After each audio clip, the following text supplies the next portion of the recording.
guys, we're up here from Labs Make Up channel very rich. You can see we have there's a video in that corner down there. There's a video, and here this is good because this is Saturday's video.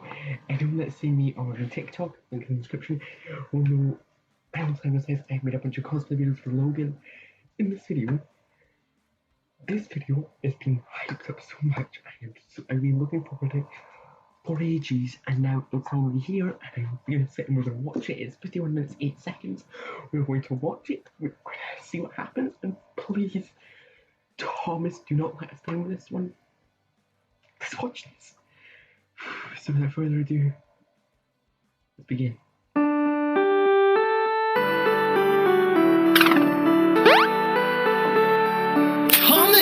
Oh my gosh, you made it! We're so happy to see you! How you doing, you beautiful man?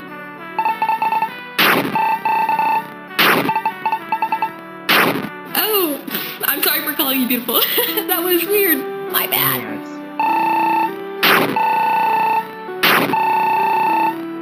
You could call me beautiful, Mary Lee. I always do beautiful.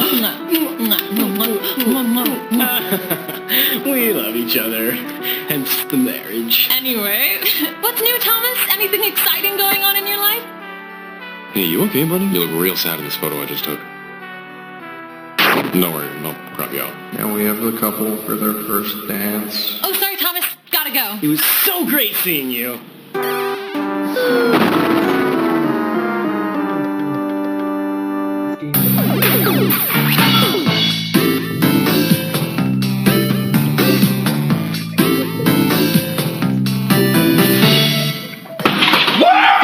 Guess who just got a callback for an Alfred Hitchcock Lucas movie? When is the callback? April 13th. He has a prior engagement that day. The wedding. Nobody's perfect. Except for Thomas. He loves his friends. I want to go to the callback. I hereby sentence you to 1 day at the St. Clifford's Chapel on the day of Lee and Mary Lee's wedding.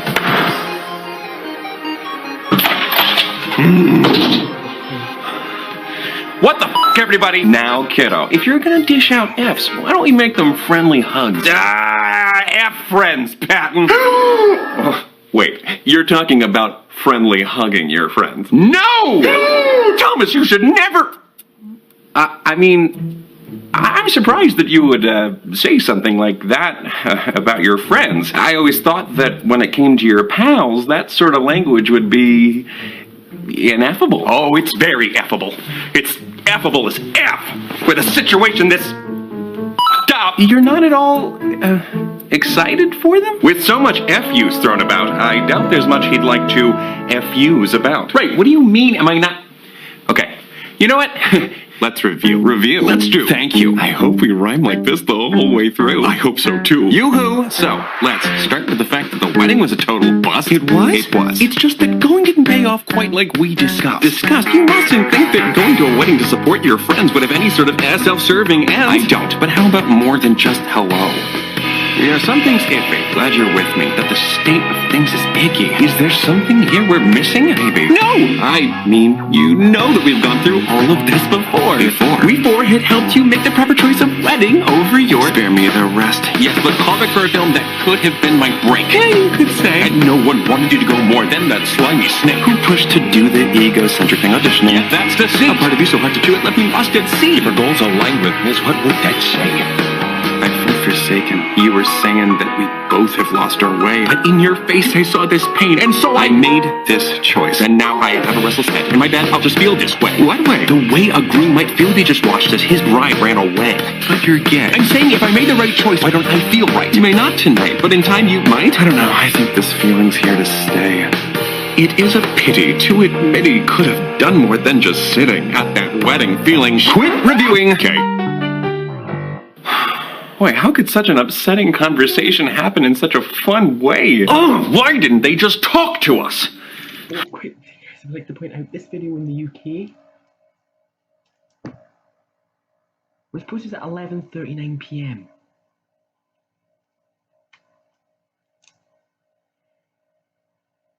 It's so freaking good already, though. I'm sorry, I won't pause it anymore for those who watch it, but I just wanted to say, you don't normally pause these things, I'm gonna... Yeah. More? Wait a minute. Why didn't I just talk to them? before the wedding. I mean, I kind of brought that up before, but it got shut down faster than an Antarctic ice pop shop, so... Oh my gosh, I'm so stupid. I could have just told them everything. If my one interaction with them was any indication, they obviously wouldn't have cared if I wasn't there at all. Maybe so.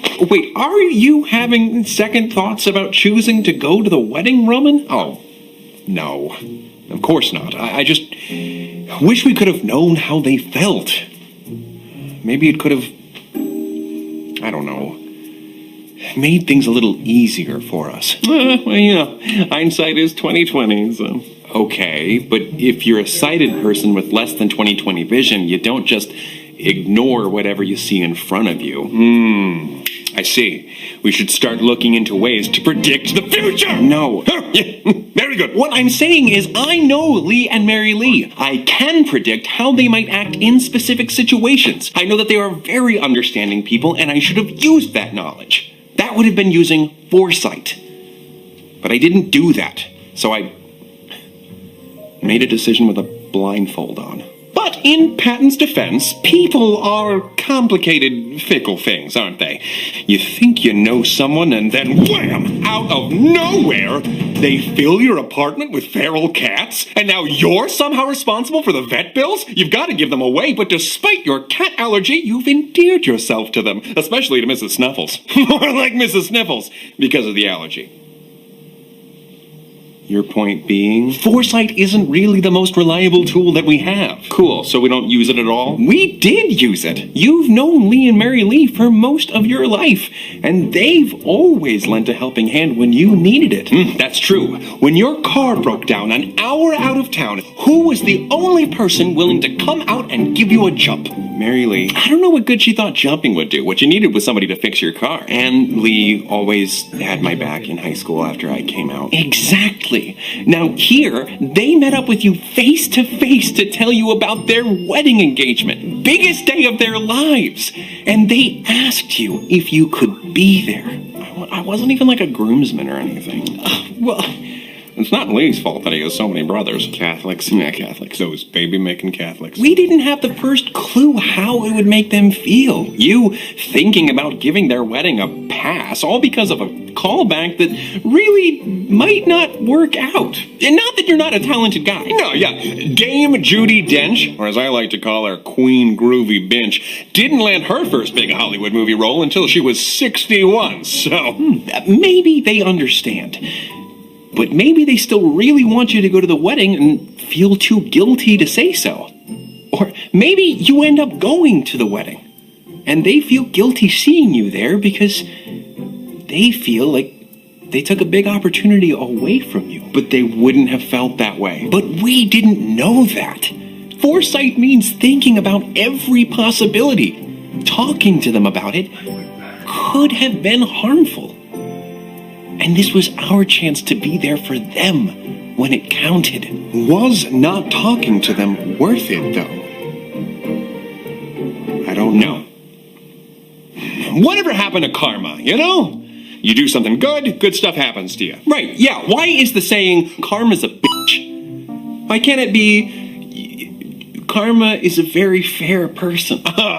Why does their complexion matter? Well, kiddo, unfortunately, life isn't always like your video games. Sometimes you can make all the good choices and still not get the good ending. I don't know if there even was a good ending to get. I'm pretty sure there was. He's a jolly good fellow, which nobody can deny, which nobody can deny. Roman, well, that actually does sound jolly good. I mean, sure, it does sound very jolly, and we can all agree that you are a good fellow. Can we all agree on that? Oh, yes, I can. We can all. Okay. I understand now that I have been a little much the mayor of Muchkinland. Sure, when it comes to giving Thomas the third degree on his integrity. Right.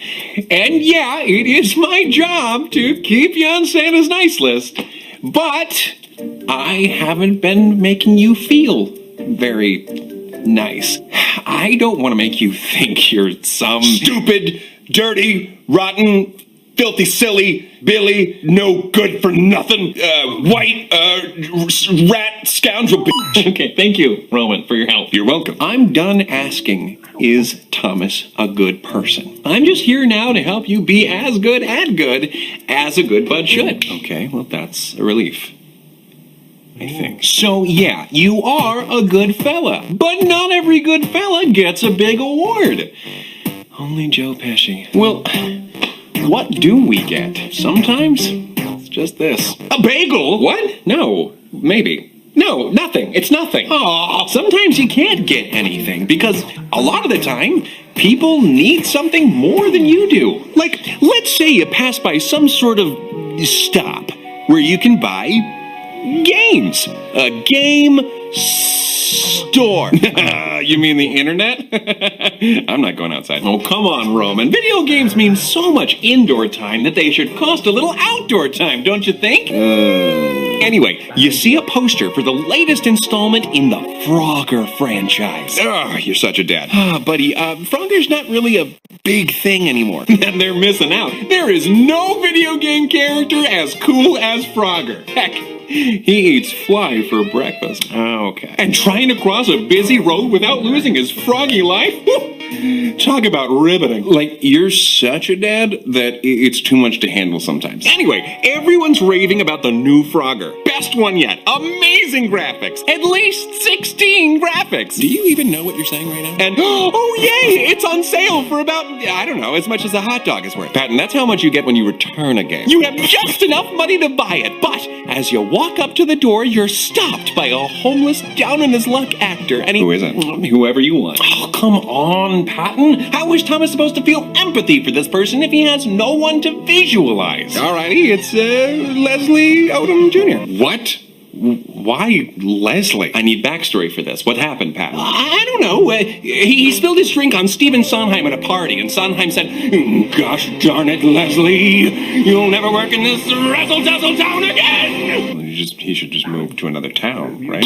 Wow, this hypothetical version of Stephen Sondheim sounds like a real mother crupper. So, Mr. Odom Jr. tells you that he's very hungry, and he points you to a nearby hot dog vendor. It's just a few yards away. By the liquid lipstick of William Shakespeare, a hot dog would cost Thomas his entire Frogger fund. It's all coming together. What do? Pretend you're talking on the phone so he leaves you alone? Tell him, I don't have any money, Leslie. Hightail it the heck out of here. Buy him a hot dog, or do you hightail it the heck out of there? And I really, really want this Frogger game. Yeah, you do. You woke up at 6 a.m. dull to go and get it. 6 a.m. dull? Do you mean sharp? No, that's really early for you. So you weren't quite able to get out of bed until like 6:08. Well, regardless, of course I buy him the hot dog. So you mustered up the will to give him a dinner that he could relish. Only, when he takes the hot dog, he walks away without thanking you. What do you do now? Do you say, "You're welcome," in a way that lets him know you think he was rude? Do you prompt him by saying, "What do you say?" Do you physically take the hot dog back, or do you go about your day? I mean, there's an obvious right answer here. Please don't tell me you're going to wrestle Tony Award-winning actor Leslie Odom Jr. for a hot dog. What? No. I'm gonna go about my day. Even though he didn't say thank you, he doesn't have to. Just like you didn't have to get him a hot dog. I feel like you kind of do, though. Maybe. You don't need the new Frogger. Well, no one needs a new Frogger. Why do you think Thomas has to give the money, Patton? Well, because that money was going to a luxury item. In that situation, it's so easy. It's all right in front of you. A hungry person comes up to you and says, "I need food. And the food I need is right there." You have the money, and it wasn't going to something you needed. You can disagree, but I feel like it might be kinda wrong to keep the money for yourself. Mamma mia! Jesus Christ, superstar, what is that? It's just me, Logan. I've taken this form because I didn't want to be too invasive. You very much did not succeed. What you doing, Logan? Well, determining what feels right or wrong for you isn't really my area of expertise. Seeing how there's not much left at stake at this juncture, and that regret, unfortunately, is a process that can't be expedited, I decided that I need not expend too much energy on this matter. However, I felt that it would behoove all parties involved if I provided relevant information to serve as supporting evidence to any of the arguments that are made during today's discussion. Neato! So you're making your little factoids optional this time around. Facts. Factoid is a term coined by Norman Miller to describe false facts invented for magazines in order to manipulate their readers. And yes, I suppose they could be viewed as optional, your two options being informed or ignorant. Oh, I've got this one, guys.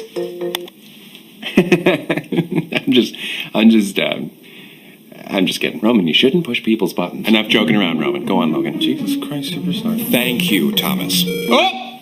Guess I won't be wrestling a hot dog away from Logan. Cause he thanked me? I'm sorry. Please go ahead, Logan. Oh, holy hero, we gotta read. It would be an estimated annual cost of $20 billion to eliminate homelessness in the United States, according to Mark Johnston, the act. Lost all that. Okay, Americans spend more than $20 billion on Christmas decorations and flowers every year, so it would seem that many Americans do have the currency to spare to end homelessness in the United States forever. Whew, okay, I'm not doing that again. I am sorry. That was too fast. Can you, one more time, Roman? Huh. Yeah, I guess everyone doing their small part for those in need could make a difference. And even if I can't change things on my own, something as little as briefly helping a greatly troubled, prodigious actor would still give me more pleasure than playing Frogger. Well, yeah. I mean, it's Frogger we're talking about. Like, it's not like Kingdom Hearts. Yeah, as long as that's not the main reason you're doing it. What? Oh, well, you shouldn't do a good thing just because it makes you feel good. I think. You literally said the opposite to Deceit when we were back in the courtroom. Yeah, I did. But we all agreed that in that situation, the right thing to do was go to the wedding, which didn't feel good at all. So, yeah, I was wrong.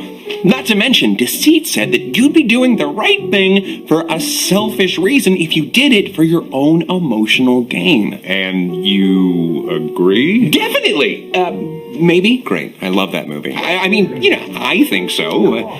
What do you think? Oh, well, I think we all know I'm not exactly an expert in the moral medium. No, go ahead, Roman. I'd like to hear from you. Okay. I don't know how much it matters why you do something. What do you mean? Oh, it was nothing. It was stupid. Oh, no, please continue. Yeah, I'm sorry, Roman. Okay. So, like, say a very handsome prince. Who's the prince? I don't know. Leslie Odom Jr. Oh, wow! Guess old Sondheim couldn't keep him down. Yeah, that's right. From homeless and royally screwed to castle-dwelling royalty, dude! Just your typical Tuesday. Anyway, Leslie offers up a reward. What's the reward? Leslie's famous cake! Phrasing. What? Leslie's literal cake that he baked. Oh my gosh. He offers it to whomsoever is able to rescue his kingdom from the clutches of the astute-bellied tyrant who is currently occupying said kingdom. Even if someone rescued the kingdom for the reward, I don't know. I just feel like it doesn't make much of a difference so long as all of the denizens are liberated. Huh? That is something that I don't know if it's right. You don't know if it's a good thing that everyone was saved? Wow, Patton, way to be a side with valid doubts about a complex moral issue. Of course, I think it's good that the kingdom is safe. That's great. The most important thing. But, you know, the people in this kingdom are suffering at the slimy hands of this reptilian rapscallion. I was just blanking on the word guy, but, you know, sure. People are being hurt by this reptilian with scallions. No, and this person doesn't care about them? They just want to earn some reward? That doesn't sound like a very good person to me. There's Yeah, probably not.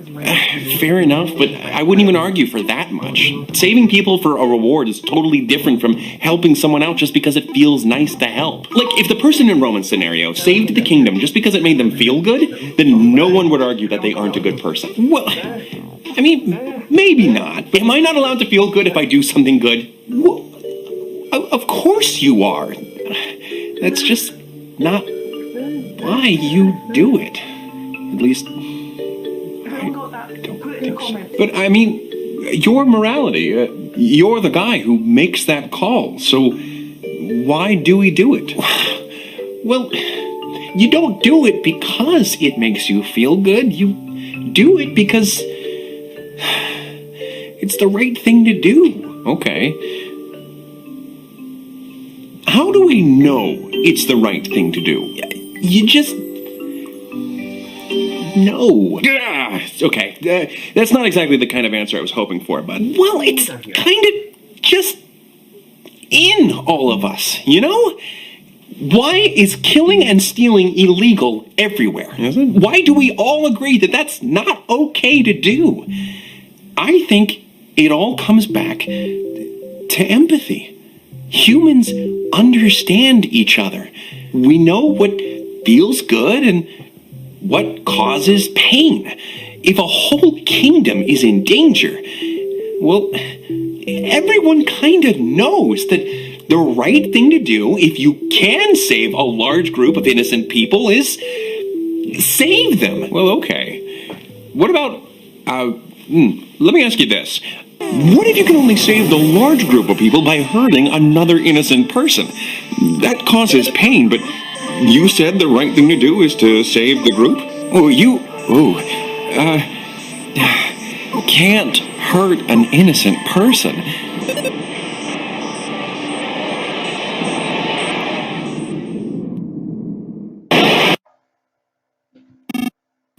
Constructive criticism, you know, maybe not depict scenarios where my friends die. Okay, I'm really not trying to argue with you, Patton, but you said everyone knows that it's right to save innocent people when you can. Is that not always true? Well, not when it's like that. It's never okay to hurt an innocent person. So that rule trumps the other rule. Roman! You know we don't like to use the T word in this house. Oh, sorry. So the rule about not hurting people overrules the rule about saving people. Yeah, that makes sense, right? What? But what about the people that got hurt? That was a terrible tragedy that you couldn't do anything about. But you could have done something. You could have redirected the train. But that something wasn't an okay thing to do. Okay, so it's not about the end result then. It's about the how. Like how you do whatever you do. Right. The how. And the why. You don't let the train hit the group of people because you think they deserve to get hit more than the one person. Oh my gosh. Patton, my blinds! I am so sorry. Did you break my blinds? I popped up too close there. Oh, thanks, Roman. You really cut the tension there. You okay? Oh yeah, I'm great. You sure? No, I'm good. Figment of your imagination, so. Okay. So, about the whole why thing. What is a good why when it comes to why I should do good? I know you said earlier you do it because it's right. So, I guess what I'm asking is, what do I do it for? What's the outcome? What motivates me? I mean, I don't have all the answers, but I would say putting more good into the world. I wish that was a more satisfying answer, but it just isn't. Yes, I'm sorry, I'll pause it again, but I want to make a little point which I kind of think works in this. It's a line from Star Trek used by Spock, the logical set, the guy who's pretty much Logan, the guy who's popping up in little text at the bottom. In there. Now, the thing is, the needs of the many outweigh the needs of the few. If you went by pure logic, you redirect the tune to hit the 1. And morally, I think I'm with Pat here. You should do what you can to save both parties. But if you went logically, you need to redirect the tune to the 1. I'm sorry if that hurts or offends anyone. It's just that's how I see it. That's how anyone that's how anyone who puts their brain to pure logical thinking would see it. The needs of the many outweigh the needs of the few. I'm sorry, guys. So I'm gonna play this. I will try not to pause it again, and so I don't want to make any more points, but I'll make them at the end. So keep watching. You know, I'm not doing a really great job explaining this philosophy. Logan, what would a real philosopher think about what I'm saying here? Well, Friedrich Nietzsche really wouldn't have been thrilled with anything you've had to say. Primarily because pity seems to be at the center of your idea of putting good into the world. That's not what Nietzsche famously rejected the notion that pity was a virtue. He once claimed that pity runs counter to the instincts that preserve and enhance the value of life. So Thomas is... Well, you can't exactly learn how to care about others from a book, can you? It's okay, Patton. I mean, I don't really agree with the Mustache Meister either. He does have a super duper unique mustache. What he calls pity, I call empathy, and empathy is good. But I really don't understand what I need to change so that I can meet your standard of having the right motivation. I think I understand. Your desires are getting in the way. The problem is, in all honesty, that you want to spend your money on that new Frogger game more than you want, or even think, to give your money to the homeless. And that you wanted to go to that callback more than you wanted to support your friends. The blame falls to me if you're missing that do-gooder drive. I think it's because I'm in the driver's seat, and I'm an awful driver. Perhaps I should let Patton take the wheel. Roman, I only mean well when I say that is the stupidest thing you have ever said. Oh, Thomas. I've said a lot of stupid things. You're just blowing smoke. Really, Roman, it's the opposite. I need you on my team more than anyone. If we're talking about a drive or Thomas's will, then there's honestly no side more helpful than you. I mean, I guess. But I get why Roman's confused. Patton, I don't know what form the drive you're talking about would take. Everything I do is motivated by some sort of feeling. I eat because I feel hungry. I drink because I feel thirsty. I don't know what feeling would motivate me to go out and do good if not some sense of self-satisfaction. The only thing I'm feeling right now is guilt over the things that do motivate me. Which kind of makes me not want to do anything. Oh, gosh, I'm sorry about whatever I said to make you feel that way. Doing nothing is even worse. What? Never mind. I'm sorry. Worse? Worse than what? I don't know if I should say. You might as well. I'm kind of scared too. Look, Patton, I already feel bad, so I'd rather not feel bad and confused.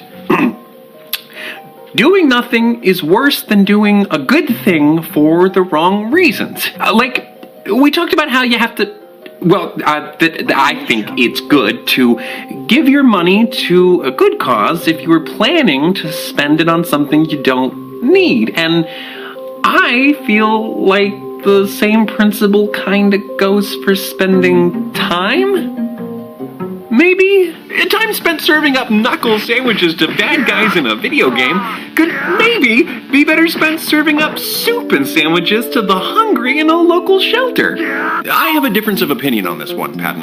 Thank you, Logan. I'm sure we're all familiar with the somewhat tired metaphor for self-care. You must put on your own oxygen mask before helping your fellow passenger. An analogy that warns against the practice of helping others with their personal issues when you yourself are in need of help. I do need help. It's ironic that illustrates illustration so overused at this point because it has almost become as easy to tune out that advice as it is to tune out the actual safety instructions on a flight. Easy and very dangerous. In the event that a plane cabin becomes depressurized, you do not have long to secure your oxygen mask before you risk your oxygen saturation levels dropping too much, leading to hypoxia, which is just insufficient oxygen for life functions. Hypoxia's symptoms can include an inability to communicate, confusion, unconsciousness, and possible death. 3 out of 4 of those are normal for me.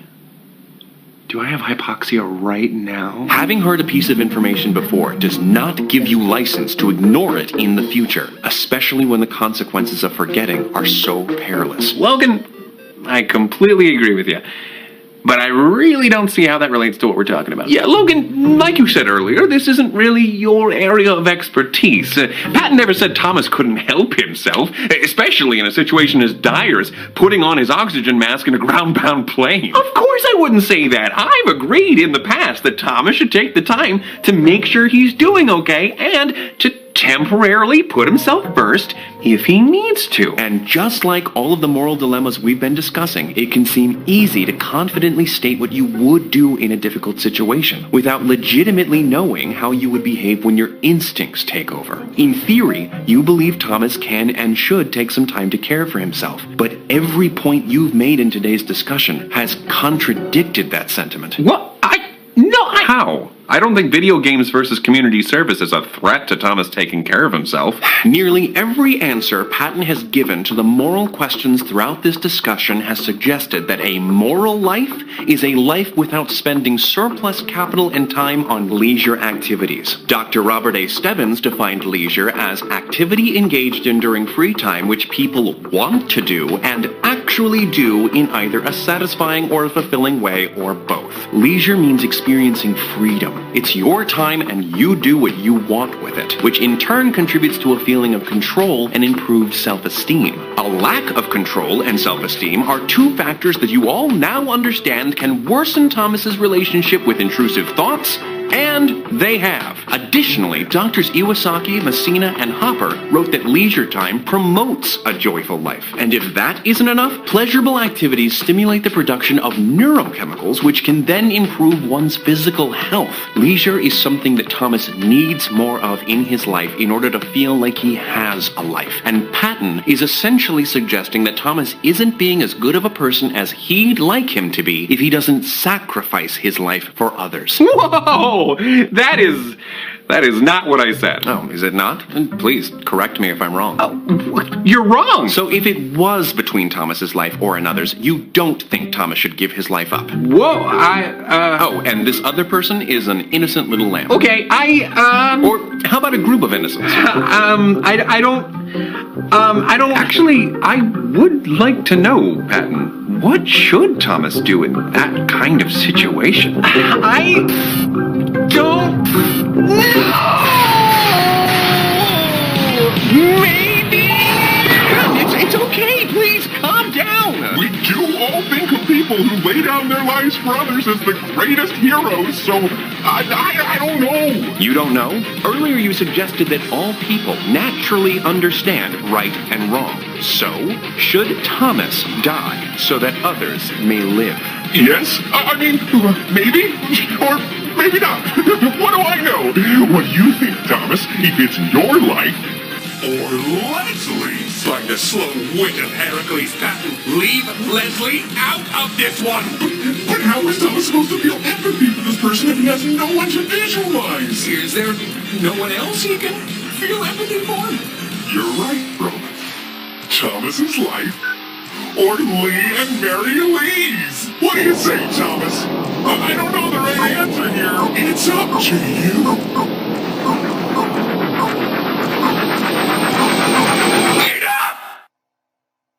This isn't working. This entire conversation has become so muddled due to a constant, misleading misuse of conscientious language.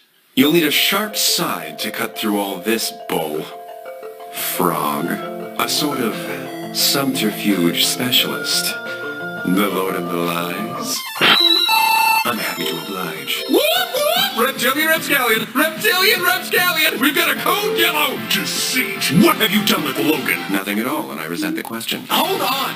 What are you talking about, Deceit? Who's misleading who? Patton is misleading you. Fogwash! I may be amphibian, but I can't say that I am Fibbin. That's richer than Jeff Bezos coming from the self-proclaimed Lord of the Lies. Do keep it up with the wordplay. It never gets old. He didn't mislead you on purpose, Thomas. I don't think the little guy, or the big frog, is capable of that sort of thing. He may have just threatened the life of Broadway's original Aaron Burr himself, but you leave our rosy-cheeked riveter alone. Patton, I'm loving this new direction that you're going with your rhetoric, sprinkling in a few maybes, who knowses, or what do you think? Why are you doing that? Because I found out that I was being too tough on Thomas and it was driving him hopping mad. So, I tried to share my thoughts in a softer way.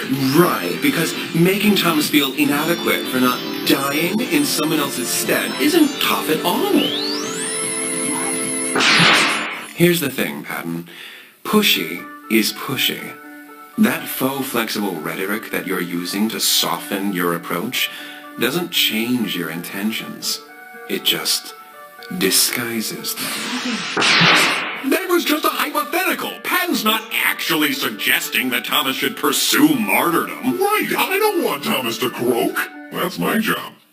We're talking about what-ifs, worst-case scenario kind of stuff. What I am saying is Thomas has a really good life that other people don't. You're over there talking about putting on your oxygen mask before helping another passenger, but we're not in a crashing plane. I'm sorry, I said I wouldn't pause it again. I've said that twice. I'm sorry. But firstly, if this has been Deceit, we can now see that Deceit is fully capable of sharing and communicating the truth. He doesn't only speak in lies. We learn that because he's referenced points which we know to be true. And he's also, but if this is Logan driving Patton to figure out the truth because it's his pure opposite. Patton's morality, say the truth, Deceit, kind of obvious. But this is the biggest fight they've ever had, and I think it's about time. This, honestly, I want it to be Logan pushing Patton. At the same time, I want it to be Deceit playing Logan. I'll play it again. I'll keep going. I'm sorry. No more now, I promise you. If the situation was that serious, then sure, he can focus entirely on himself. But does he deserve it? I don't know. Man, I don't know if I can believe whatever you tell me.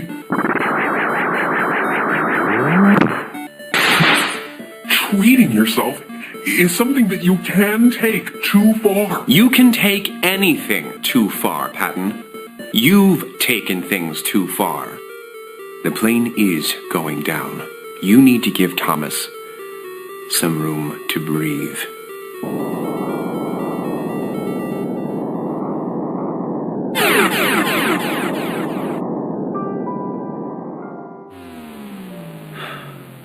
I really don't know what I'm talking about. I can't not know. Patton, what are you saying? We can still beat him. We've beaten him before. Ow! Sorry, I have not looked in this direction the whole time. Don't give up now. No. It's actually Deceit. He's right. Still don't know yet. I'm bringing this plane down. What? How? He's the actual snake on the plane. And I, for one, am tired of this morality-fighting snake on this metaphorical plane. You know, I'm actually glad you brought up the oxygen mask illustration again, Patton. Yeah, and that means you're not glad, right? Of course not. He's just trying to build up a false confidence in you so that you can plummet to even greater depths. That does sound like a very funny, wholesome prank, but no, I mean it. The idea is that you need not reach for your oxygen mask unless the plane is crashing. But when you apply that logic to real life, the analogy falls apart. A plane going down is an emergency. But self-care shouldn't be put off until you experience a mental health crisis. Mental health management is a little more like training to be a lifeguard. You have to spend time practicing and preparing and building up your strengths so that when you're inevitably faced with an emergency, you're better equipped to handle it. Wait, but you just used a job that's all about helping others as a metaphor for me putting myself first. Yeah, Joy! I realized that before you brought it up. Just as I'm sure you realize a metaphor someone makes up on the spot isn't going to be perfect. How about this? So, in some games, you have to use your turn to give yourself a power boost or to heal yourself. And even though that move only benefits you in that instant, it ultimately makes you a more helpful party member.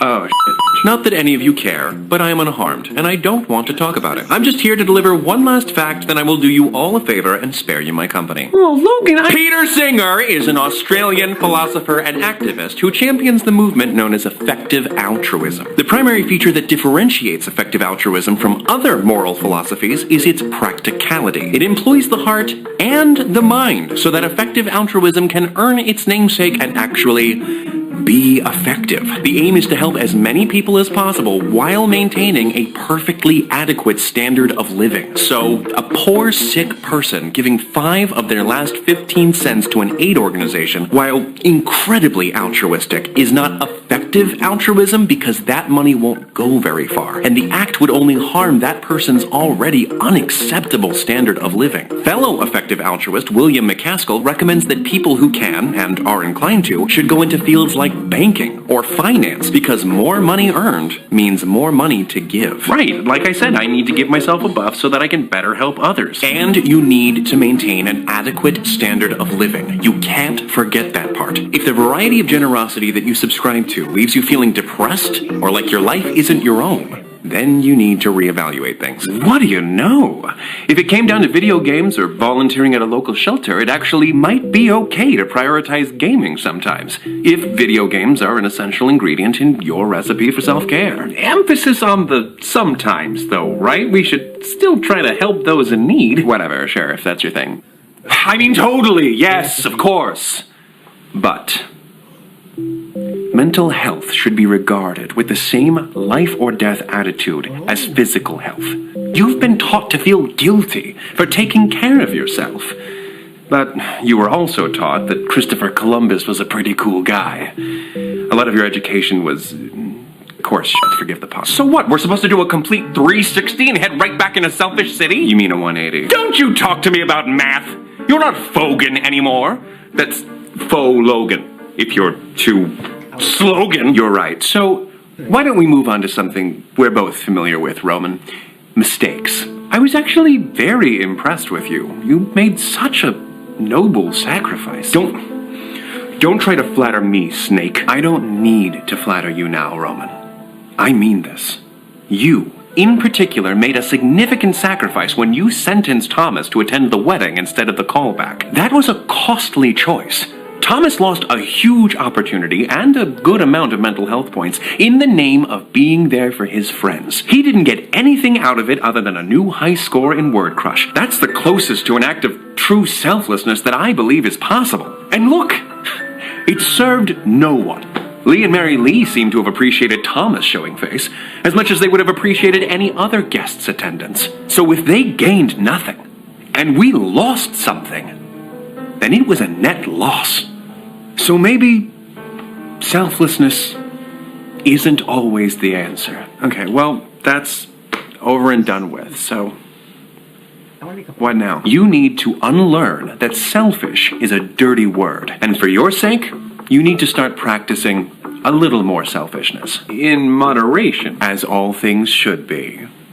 Well, almost all things. What do you mean by almost all things? You're right, we wouldn't want to plant too many trees. Just think of all the CO2 that might be absorbed. Huh? You got me there. Well, when is it enough? Trees? No, selfishness! How long must we act selfishly until Thomas is ready to start putting more good into the world? A good question for another time. But I'm sure you'd have us believe that that time will never come. And even if it does, what's to stop you from telling us that we've done enough good for others, when maybe we could do more? Oh, Thomas dropped a dime in the St. Jude charity box. What a good boy you are, Thomas. Nay, I say! We are ethically compromised if we give the Bananaconda a seat at the table. I don't know that we are. We can't trust him. He's asking us to go back on things we've known for years. Rights and wrongs. Shoulds and shouldn'ts. How can we trust him? I don't have a simple answer to that question. But here's a start. My name.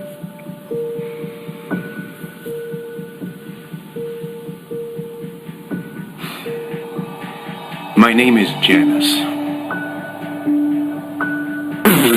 Janice? What are you, a middle school librarian? It's a stupid name. Oh, Roman, thank God you don't have a mustache.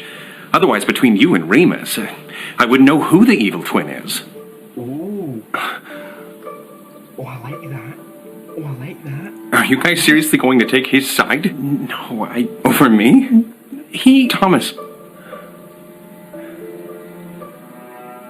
I thought I was your hero. You are.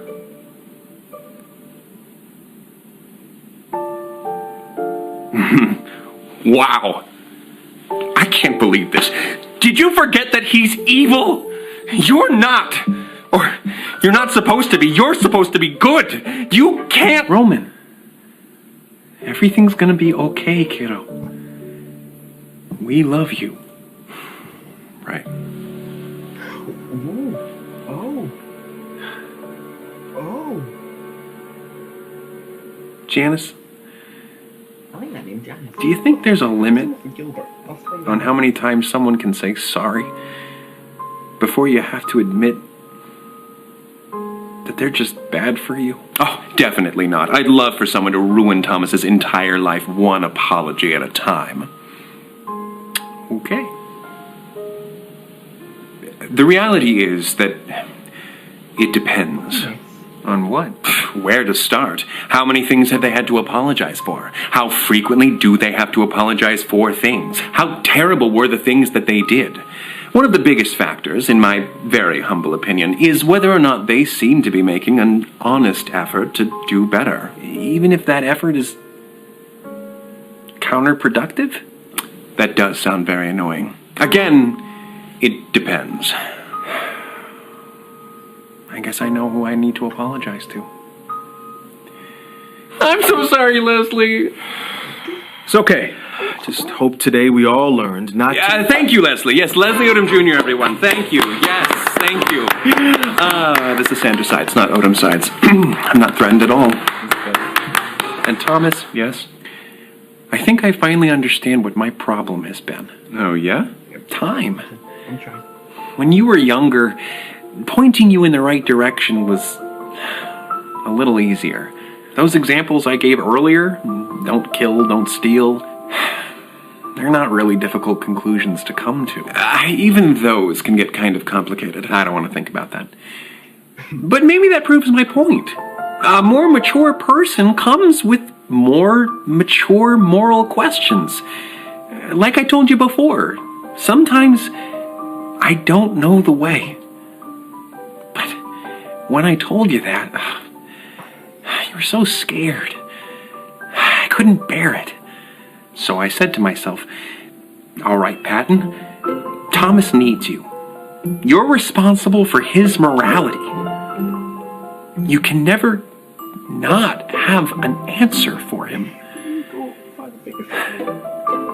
And then I promised you I'd keep fighting. Unfortunately, I learned the hard way that giving too simple of answers to complicated questions can do more harm than good. So, I'm sorry. Again, it's okay, Patton. I know you'll do anything you can to make things right. Thanks for trusting me still, kiddo. I'm gonna go check on Roman. Before you go, I think I understand now what it means to see being here as a part of me. Oh, Yeah? Oh, yeah, that's cool. Talk about me like I'm not here. Yeah. And it's not that I'm an evil liar or even a fractionally fiendish fibber. Everyone has a capacity for deceit, including me. And all that means is I'm not perfect. Just like anyone else. And those imperfections don't make you any less worthy of love. Thank you, Pat. Janice, I'll take care of him.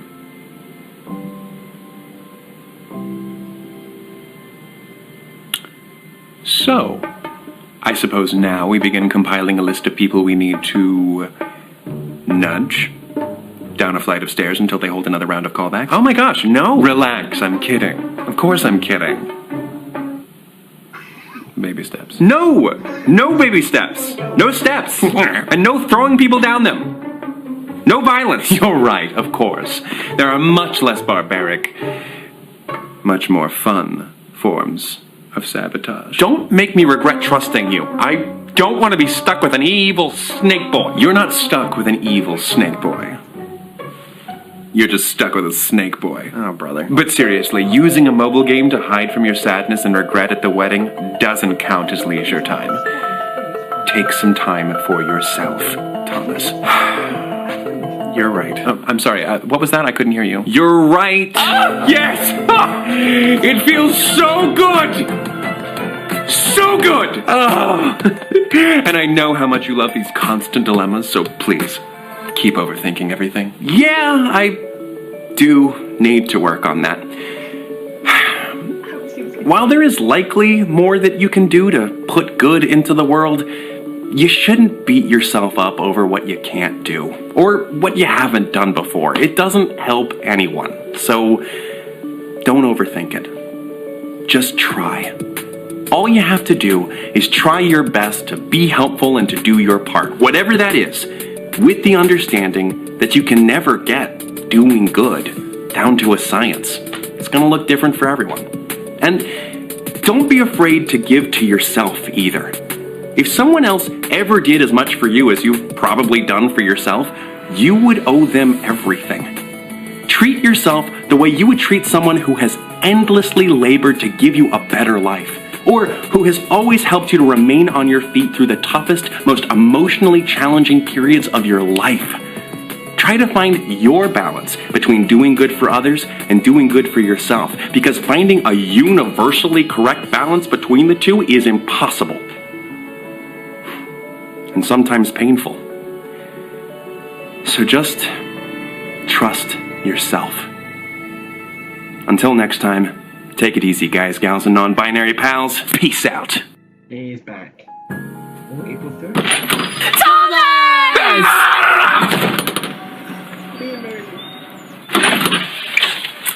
Hey, guys. So sorry, bud. I forgot. You don't like door yelling. Nah, no worries. It wasn't so much the yelling as it was people at my door. Oh my gosh, I love you. Yeah, can you actually marry both of us now? Yes, please. I really want to spend the last 2 pennies in my bank account on a second wedding. I'm sorry, guys. I can't be tamed. And it looks like you're gonna have to terrify some other more docile bachelor. Damn. Almost had him. I know. You didn't tell me you guys were coming over. What's up? Well, we just felt kind of bad because you made it all the way out to our wedding and we barely got to hang out with you. Oh, what?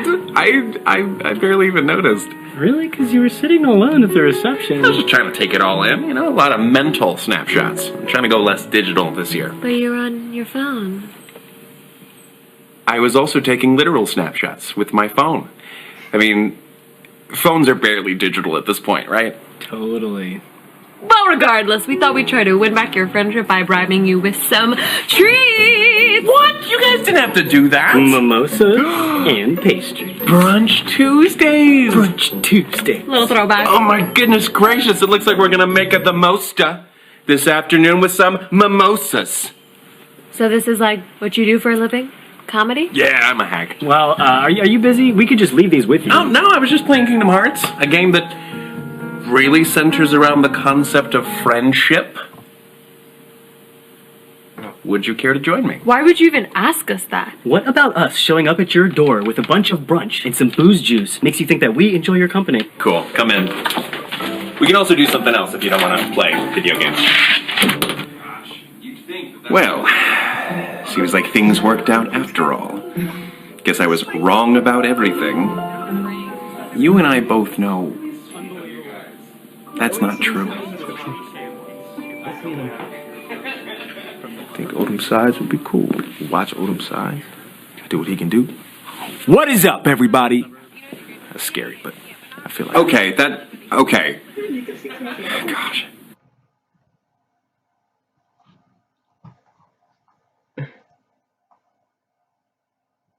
Right, so guys, I'm gonna switch camera angles a sec. I'll be right with you. Okay, do a sec. So guys, camera switch. You see, first, right. Okay, first I did say I want to say why. I'm gonna quickly say why I explain name. Like I want the seat's name to be Gilbert. So on TikTok, there's a user called Numerino or Nume. Search them up. Their link will be down below as well. That they proposed a giant thing which overtook the app, the Sandersize fandom, which was that the seat's name is Gilbert. That and the Yeeted fandom, I will leave them down below as well. I'll leave all of them down below. They proposed the seat, both of those proposed the seat's name was Gilbert. A few people wanted it to go with Ethan, like ethos, but that's for creativity. Another video explaining that. But another thing, the seat and Patton stand together, both smiling on the same ground, not where Patton's coming up and like, you know, Patton's just there. He came up when the seat revealed himself. I'm geeking out, and I would like to point out, guys, that it's current, that you know, that's the current time at the minute. It's 11:32, 12:32 in the morning. It's pitch black outside.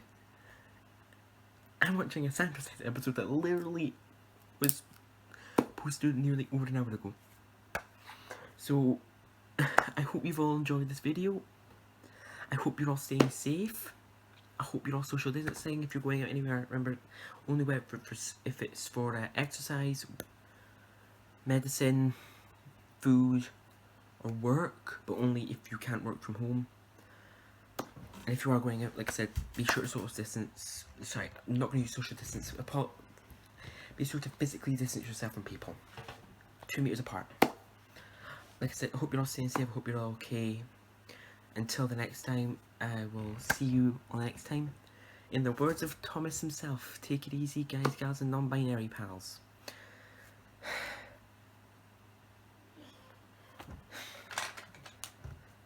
Take it easy, guys, gals, and non-binary pals. I suppose that's the best way to say it in the Sandersize episode.